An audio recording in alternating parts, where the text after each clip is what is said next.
এমন সুন্দর জীবন, এমন সুন্দর যৌবন, আহা শক্তির টাইমটা, জীবনের সক্ষমতার সময়। ছোটবেলা তো ভাইয়া দুর্বল, বৃদ্ধ বয়সটাও দুর্বল। তোমাদের অনেক কিশোর নওজোয়ান একজনের গায়েও চাদর নাই, কিন্তু মুরব্বী সবগুলোর গায়ে চাদর।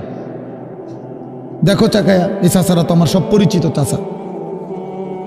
অর্থ হইল এই বৃদ্ধের এই দুর্বলতা তাকে চাদর গায়ে দিতে বাধ্য করেছে। তার শরীরে শীতের অনুভূতিটা বেশি, ঠিক কিনা বলেন না কেন? কিন্তু তোমরা নওজোয়ান, তোমাদের অধিকাংশ কারো গায়ে চাদর নাই। তোমরা দেখো ভাইয়া, আমার গায়ে কোনো চাদরই নাই। তাইলে বুঝাইতে চাইলাম এই শক্তির সময় যৌবন। যুবক চাইলে পাহাড় কাইটা সমান করতে পারবে, যুবক চাইলে সাগর নদী মাটি দিয়ে ভরাট করে দিতে পারে।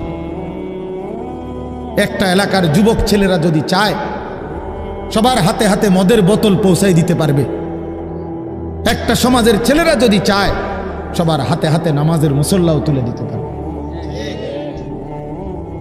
অতএব ছেলেরা, তোমরা যারা যুবক আয়োজন করছো, আমি তোমাদের উৎসাহ দেই, একটু আগাও, এখানে থাইমা যাইও না। একটা মাহফিল করছি, এক ফোটলা বিরিয়ানি খাওয়াই দিছি, খালাস না বন্ধু, একটু আগাও। তোমরা আবার বসো, যে কয়জনে মাহফিলের আয়োজন করছো তোমরা আবার বসো, যে আমরা কেমনে একটু ভালো হইতে পারি, একটু চরিত্রবান হইতে পারি, আমরা কেমনে নিজেরা নামাজ ধরতে পারি। একটু যদি হিম্মত করো যুবক,